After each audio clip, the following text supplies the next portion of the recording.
Hello and welcome to ClearSet Advisory Solutions webinar, where we will be discussing the One Big Beautiful Bill and the implications for the capital markets and investors, as well as providing insight into investment opportunities for the fixed income portion of your allocation.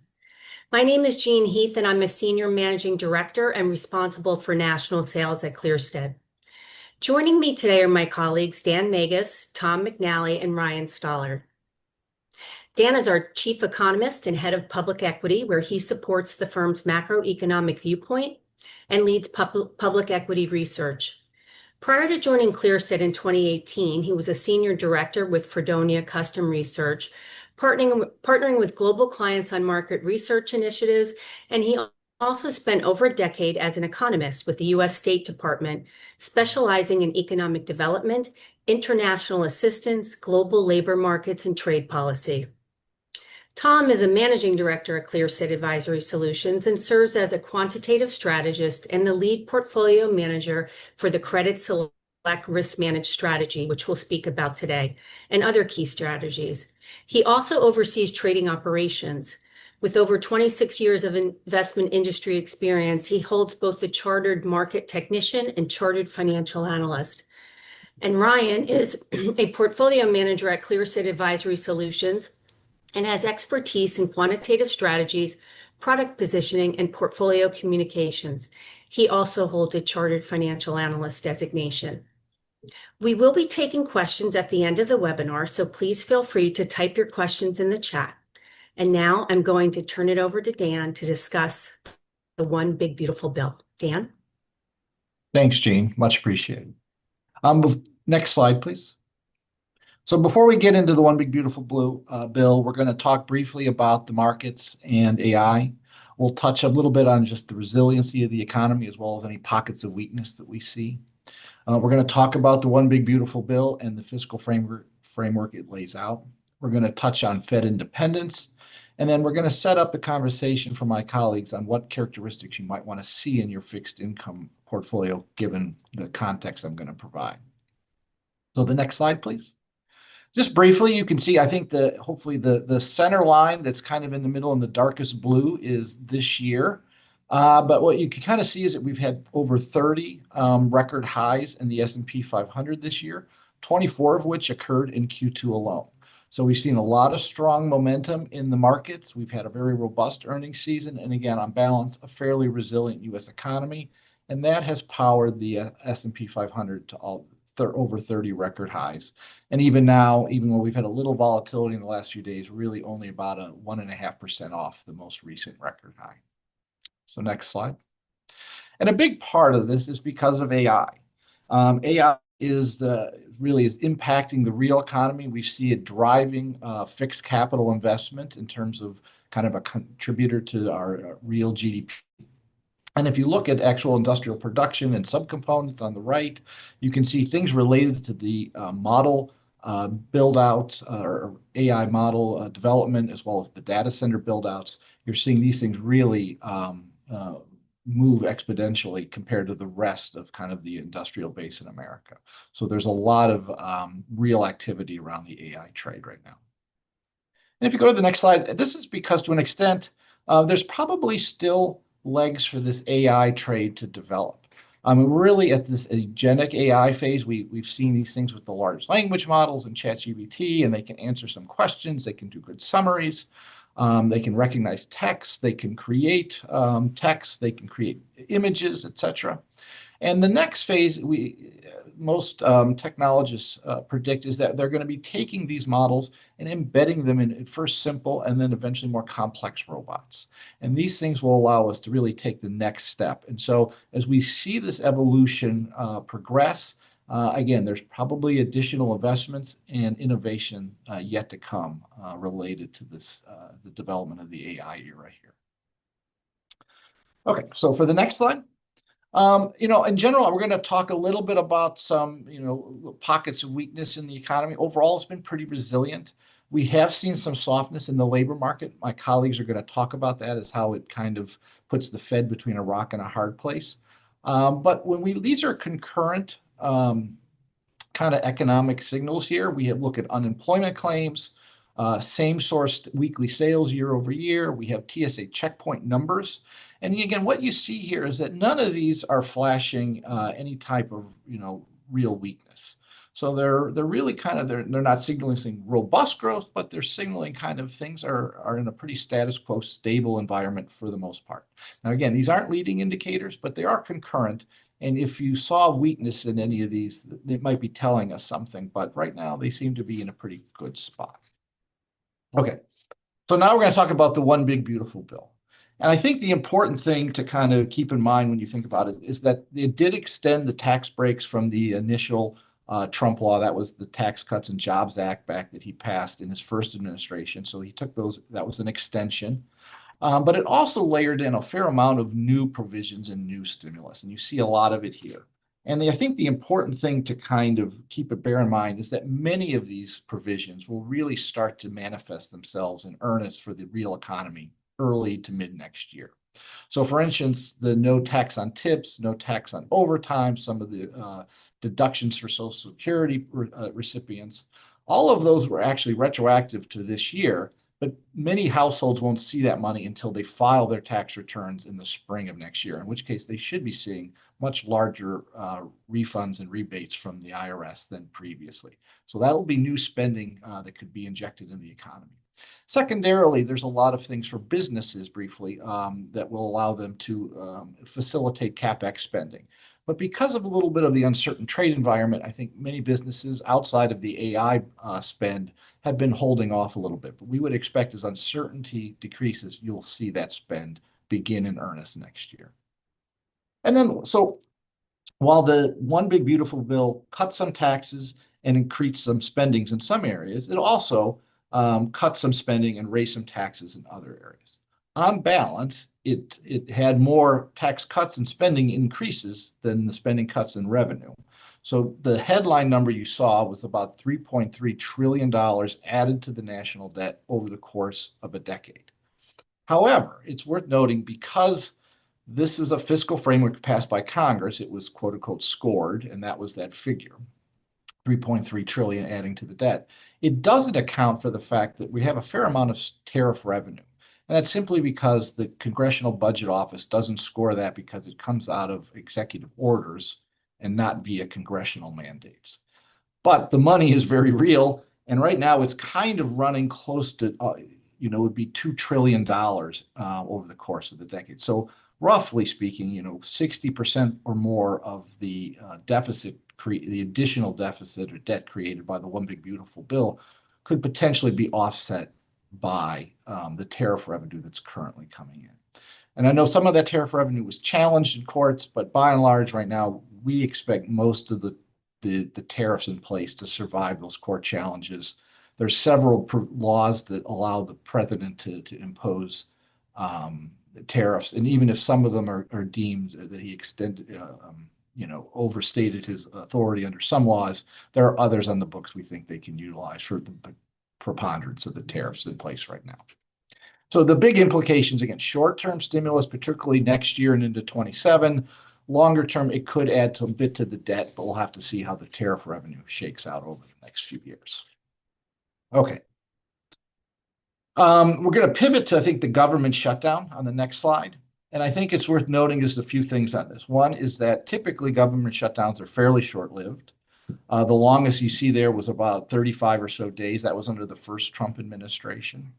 Bear in mind, that was a partial shutdown. It involved about 375,000 furloughed workers.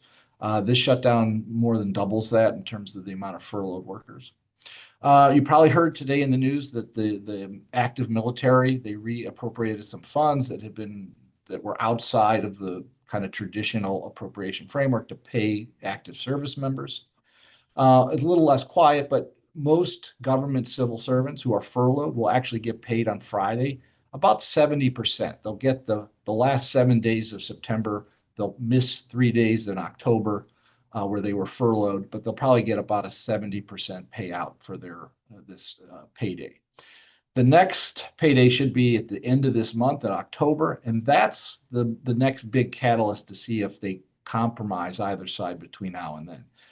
The truth is, if they don't, and right now they don't seem very close, This will be probably the longest full shutdown we've ever experienced, and quite frankly, there's not a natural catalyst. In 2018, that 35 days, they had to raise the debt ceiling, and because of that, there was always some expectation that they would have to come back and compromise and pass something, if for no other reason to raise the debt ceiling.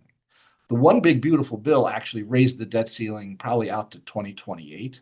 So there's no, if they miss the payroll at the end of the month, that will cause real hardship for a lot of those furloughed government workers. But it's also the last kind of catalyst to get both sides together before Thanksgiving. So if they don't get together, it could be a few weeks longer before we see any real movement.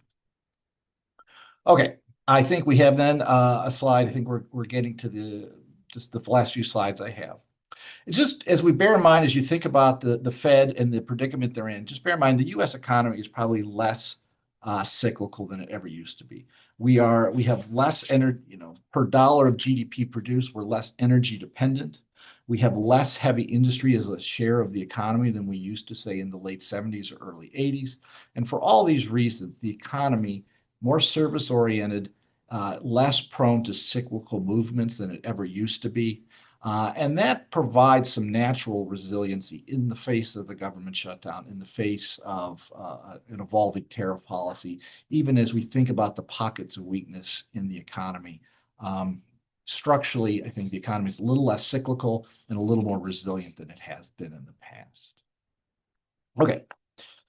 Just a word on Fed independence that'll help tee up my colleagues as they talk about some of the predicaments the Fed are on. The overall Fed structure really lends itself to independence from Washington. So you have 12 votes, 7 come from the governors, and you can see the current makeup of them right there, as well as the other 5 from the regional Fed branches, which themselves, they rotate. New York Fed always gets a vote, and then the other group, you get additional votes, so 4 additional votes from you see there that rotate among them. You need 7 votes to pass any FMOC decision.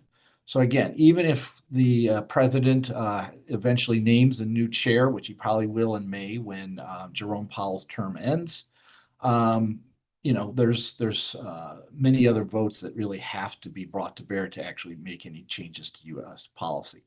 It's worth noting, Fed chairmen don't rarely lose votes, but depending on who the president names, we've been in a period for the last 20 years where there's been very little dissent. Chairman Powell's actually been very good about getting consensus among these Fed members. It is very likely that going forward, you should probably see more dispersion of Fed votes than we have in the past. If you go back to the late 70s and early 80s when Volcker first came onto the Fed and had an agenda to raise rates aggressively to choke off inflation, there were a lot of contentious votes. There were a few that passed by 1 vote. So in that environment, when he was moving very rapidly, there were some governors that may have been legacies of the Carter administration, as well as some of the regional branches were a little unsure of the pace that Volcker was moving. You may get to a situation like that where you see a little more dispersion in Fed voting, but we still think independence is probably intact. The last thing is, as I tee it up for my colleagues to talk about monetary policy and the fixed income portfolios, I think the important thing to just note on this is the yield curve over the year. And I've circled out at the bottom the kind of yield movement of the longer dated vintages. And what you've seen is that they largely haven't changed, even though the front end of the curve has come down substantially over the course of this year as the Fed has begun easing. And I think that is because it is reflective of the debt and fiscal situation of the U.S., where longer dated vintages, investors really still want to see a higher yield to compensate them for holding those longer dated vintages. So again, you've seen fairly little movement at the very long end of the curve and a relative steepening as the front end has come down. And in this environment, this is my last slide, the characteristics we think you want in fixed income portfolios is being shorter duration in the ag in this environment, having that yield advantage, and focus on quality income. So with that, I'm going to turn it over to my colleagues and they can talk through monetary policy in a little greater detail. Thank you, Dan. That was a great overview. Yep, thank you.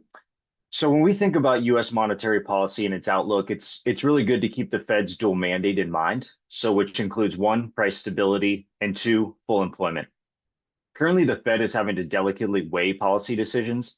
The labor market is exhibiting some weakness and experiencing very low levels of job creation, while the economy is witnessing an uptick in inflationary pressures following the disinflation we've seen since the 2022 peak. So the Fed really faces a policy dilemma. Do they continue to cut the policy rate to help stimulate the labor market? Or do they take a more patient approach to prevent cutting too quickly in case inflation reaccelerates? And there is some evidence that the tariff impact on inflation has not yet emerged.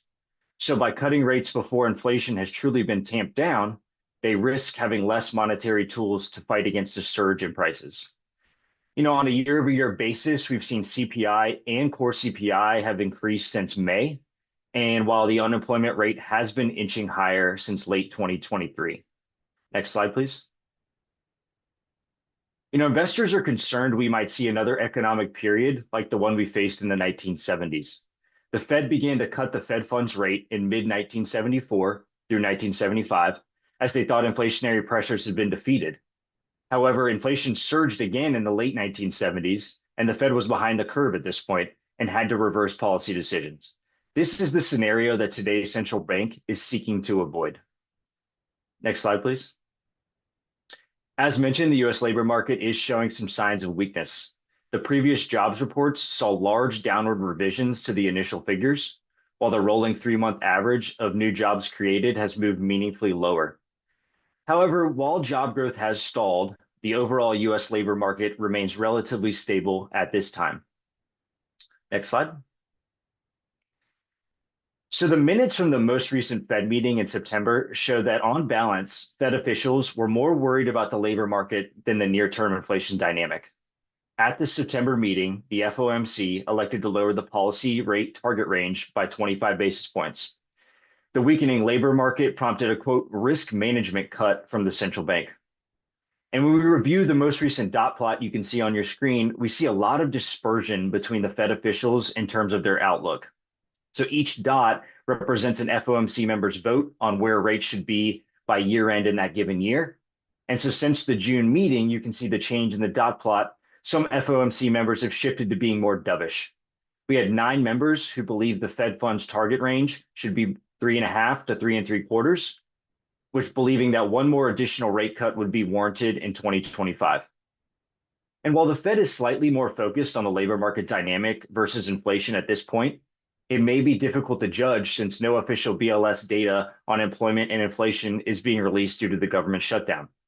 However, the government did say that they will publish the September CPI report on October 24th, which is ahead of the next FOMC meeting, but there has been no update on the labor market data and when that will be released. The September PPI report was actually scheduled to be released this morning, but that has also been delayed due to the shutdown. Next slide. So now let's review what market participants are expecting for the Fed funds rate going forward. We have 2 FOMC meetings remaining in 2025, one in October and one in December. And as of this morning, the futures market is pricing in a 96% probability of a 25 basis point rate cut in October. And if you look out to December, the futures market is pricing another 25 basis point rate cut for that meeting as well. So that would leave the Fed funds target range at 3.5 to 3.75 at year end if this were to occur. Although uncertainty remains around the Fed funds rate level for next year in 2026, but futures are anticipating 3 additional rate cuts throughout next year. And obviously this is subject to change as labor market and inflationary data becomes available. The Fed continues to reiterate its policy decisions are data dependent and they are taking a meeting by meeting approach to policy changes. Next slide, please. And lastly, we'd like to highlight the Fed balance sheet trends. So following COVID, the Fed implemented the largest balance sheet run-up in history, adding $4.7 trillion of largely U.S. Treasuries and MBS assets over a 2-year period. However, since May 2022, the Fed has been implementing quantitative tightening and has reduced the balance sheet by about $2.3 trillion during this time. That includes roughly $1.5 trillion of U.S. Treasuries and a little over $600 billion of MBS that has run off the balance sheet during this round of QT, which is ongoing. Starting in April of 25, the Fed began to actually slow the pace of QT. It reduced the U.S. Treasury cap from 25 billion to 5 billion monthly, and had previously reduced the cap from 60 billion down to 25 back in June of last year.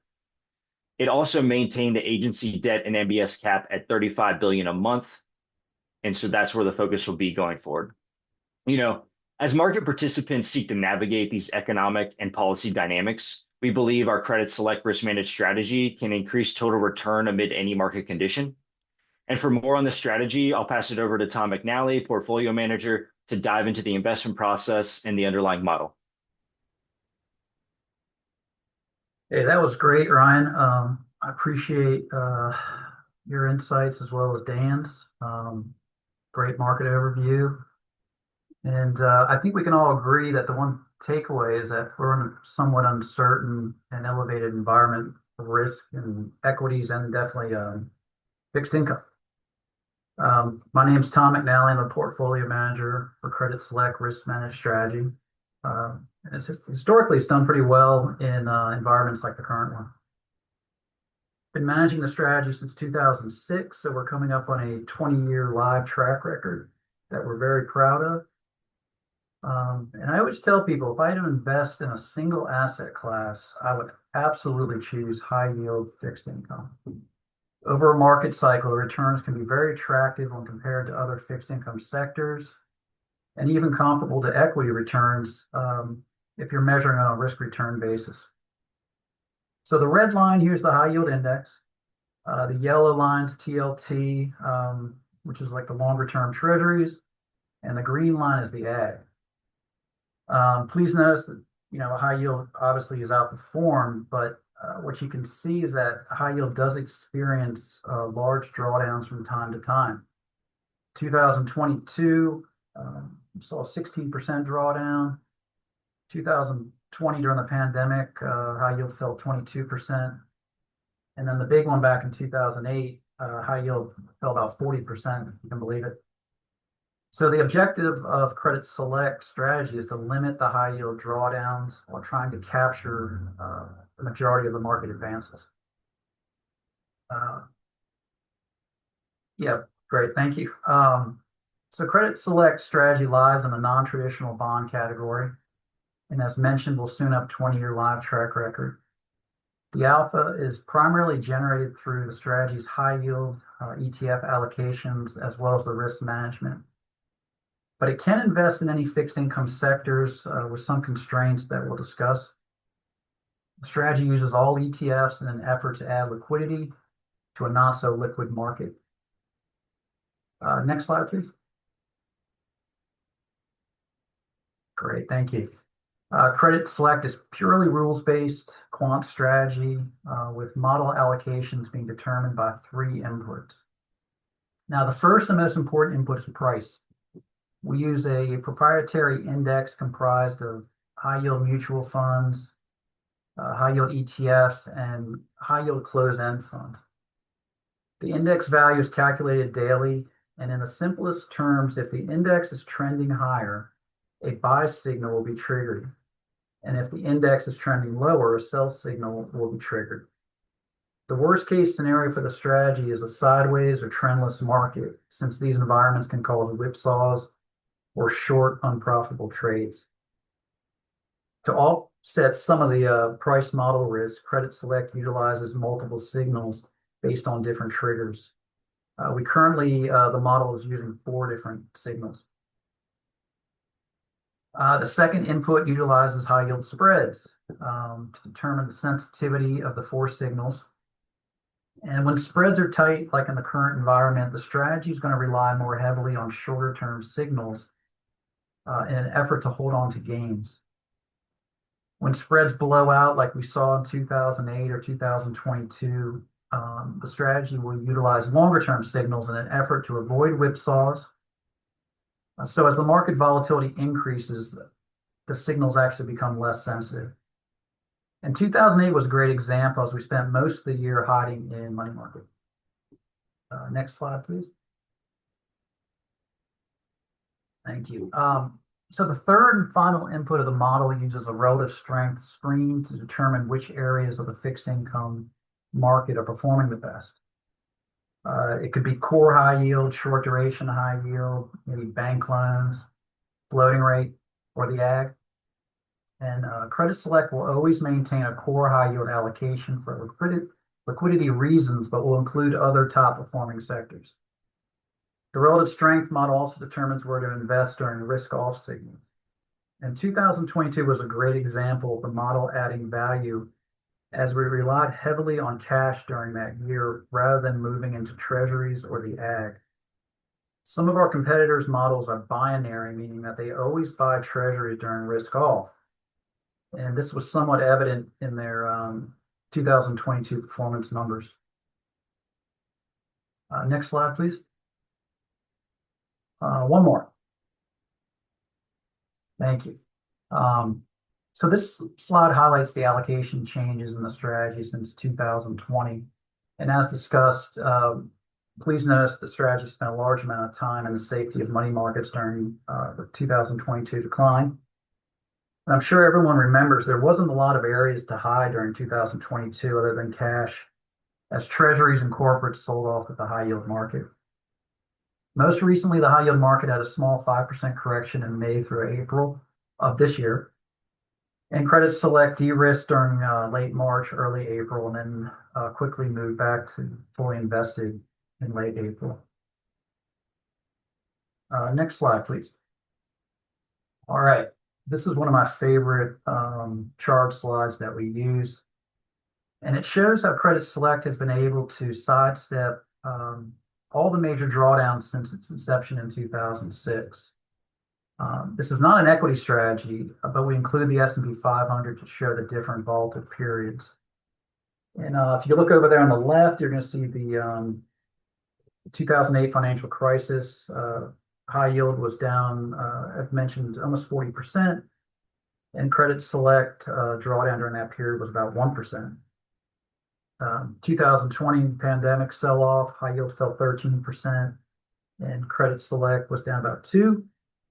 And then most recently, 2022, high yield fell 15%, and Credit Select had a 3% drawdown. Next slide, please. Thank you.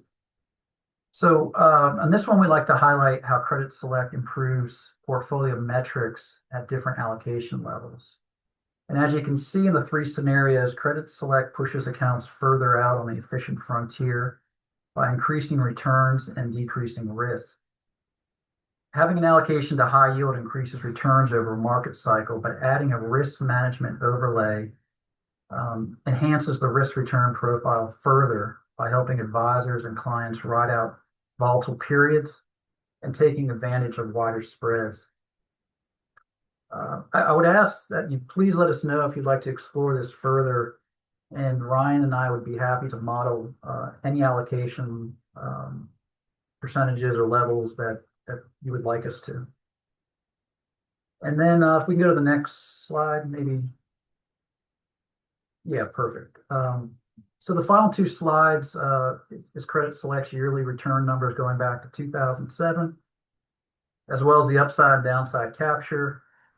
And again, this is a live audited track record. It's not hypothetical back-tested numbers. It does have a 20-year return, a live record. And if you could go to the next slide, I'd like you to notice the largest drawdown versus the ag and the high yield index. Credit Select's had about a 5% max drawdown. And that compares really favorably when you look at the high yield index with a 33% drawdown and the ag with a little bit over 17%. So what we like to tell people is that the strategy ends up winning by managing market drawdowns. We really like high yields, an excellent asset class that outperforms other fixed income sectors, typically over a market cycle, but it's even better. You can add a risk management strategy like Credit Select. Currently, we received a signal last Friday. So the strategies start to de-risk slightly. We're about 75% in the high yield market right now, and we bought a position in IEI. The portfolio has a yield to worst yield of about 5.91% and a 2.9 duration. So I'm going to leave it there. I believe Gene's going to open it up to questions if there are any. And again, I appreciate everybody's time today, listening about the strategy. Thank you. Hey, thank you, Dan, Ryan, Tom. Great information shared. And please, I just want to remind you, if you have a question, please type it in the chat and we'll make sure we answer this. But I am going to start with a question that has come through already, and it's definitely something at the top of mind for a lot of people, Dan, and it is, what is the current state of the U.S. and China trade relations? What are the key issues that are driving the tensions? And just give us your thoughts on where you see this going. Well, thanks, Gene. Good question. I think when you go back to Liberation Day and in the immediate environment thereafter, we had, I think, almost 150% tariffs on China. And then there was kind of the pivot and a kind of a trade truce, if you will, between them and us, which took the tariffs down for U.S. consumers to around 50%. And that was a part of kind of a structural tariff that the administration put in, plus some, again, because of the fentanyl trade from China and the precursors. And since then, we've had this kind of truce where we've had some ongoing talks, but we really haven't, compared to what we've got with frameworks with the European Union and the UK and some other big major trading partners, we really have just been kind of kicking the can down the road with China. And I think along those ways, we've also been quietly putting additional company restrictions on. You can't do business with these companies because they're Chinese companies affiliated with their defense industry, et cetera. And I think China decided it wanted to get our attention. So it in a very similar way, almost mirroring some of the language, put restrictions on its rare earth materials very recently, potentially really restricting the supply of those rare earths, the processed rare earths, as well as the specialized magnets that are very important to a lot of the high-tech electronics, both for the semiconductor sector as well as our defense complex and space program, et cetera. And I think in an effort to really to say we want to get serious and get an agreement and kind of put to bed the structural uncertainty that we've just had, as we've had this kind of informal truce that's been now 6 months or more, and we really don't have any definitive agreement. So I think it's, to an extent, it seems to have worked that the Treasury Department and Commerce are engaged in high-level talks. The expectation, I think, is that Trump and Xi will meet at the APEC summit at the end of this month still. And I think they're going to kind of put some broad parameters for the working level folks to provide a more framework agreement that you could maybe see by the end of the year. We'll see if that happens.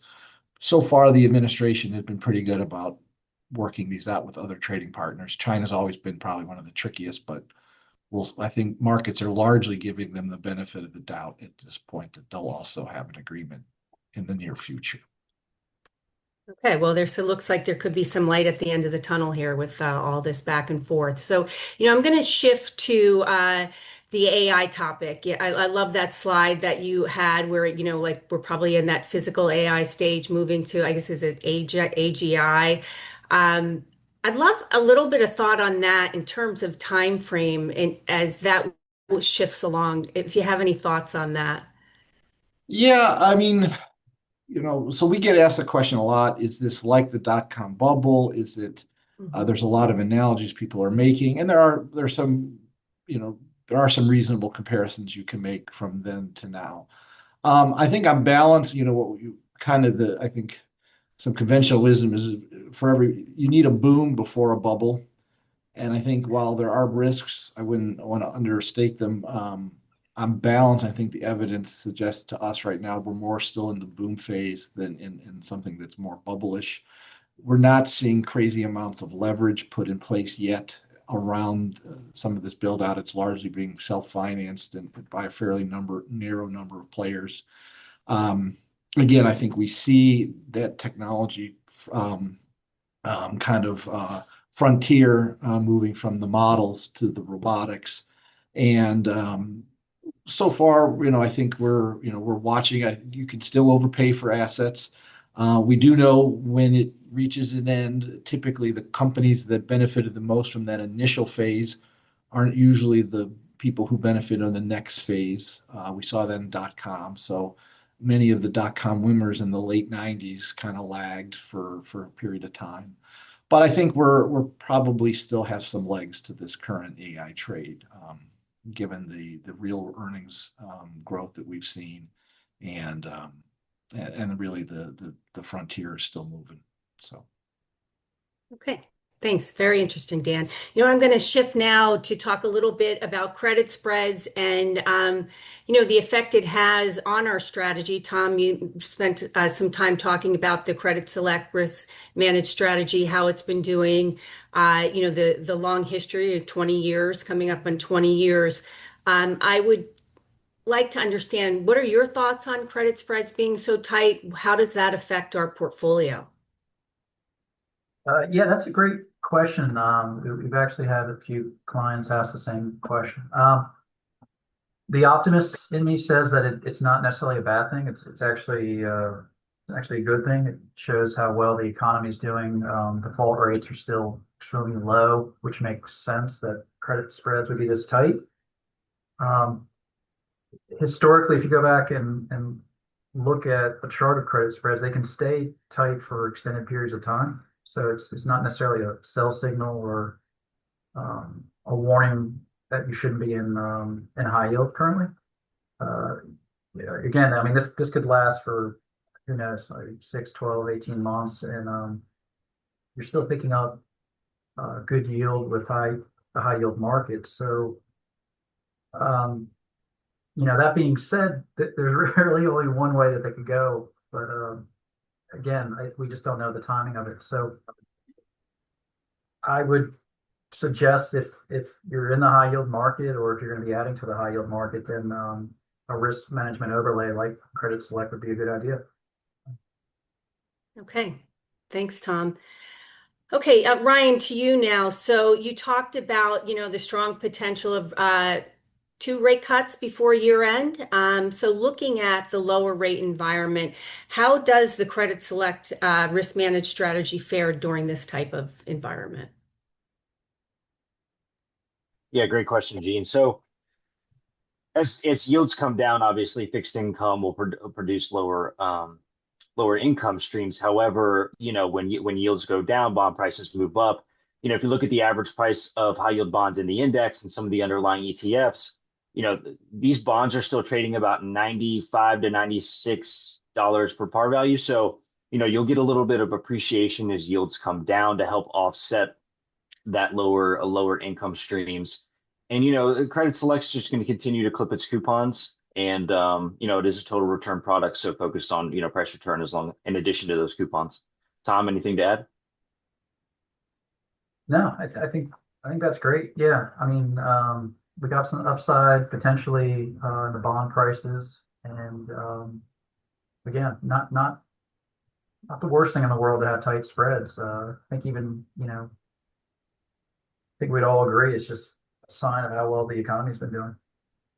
Yeah, and one more thing I would add is, Credit Select manages duration within the portfolio. So as yields come down, you obviously want to extend or lengthen duration in your portfolio, and Credit Select would work to do that. Maybe you would see less of the short duration holdings and more of the longer, core kind of high yield within the portfolio. So just another mechanism with how Credit Select would navigate a lower rate environment. Okay, thank you, Ryan and Tom. And I also just want to, again, reiterate what Tom said a little bit earlier, that, Ryan and Tom are available for questions. If you'd like for us to take a look at what you're doing today and thoughts on, where we believe we could add value to the way you're allocating your clients' assets, we're happy to do that. And it looks like we are done with questions in the chat. What I would like to do is just give everyone a quick, one closing thought based on, what you shared. If you were to leave somebody with one quick bullet point, what would it be from today and your message? So Dan, we'll start with you. Well, I think in general, I think the big picture is that economy still seems pretty resilient. There are, the softening of the job market is real, but we've seen less job growth, but also less demand for workers because of the net immigration system. So we still seem, while it's a little nerve-wracking, we still seem reasonably stable so far. Okay, that's a great point, Dan. Thank you. Tom, how about you? I think I said it. I love high yield. So again, I think spreads can stay tight for longer than anybody can anticipate. So you know, stick with it. But again, maybe it's time to start getting a little risk management on their position. So thank you. Okay, great, Tom. And Ryan? Yeah, I think Dan made a really interesting point about, S&P or just equity markets being at all-time highs and the momentum that is behind this AI wave and how that's powering the market and powering earnings growth going forward. So there are a lot of risks out there from a policy perspective, geopolitical perspective, but really strong capex to drive the market forward. Okay. All right. Wonderful thoughts, closing thoughts here, guys. Appreciate everyone's time today. Again, please feel free to reach out to us with any questions and enjoy the rest of your afternoon.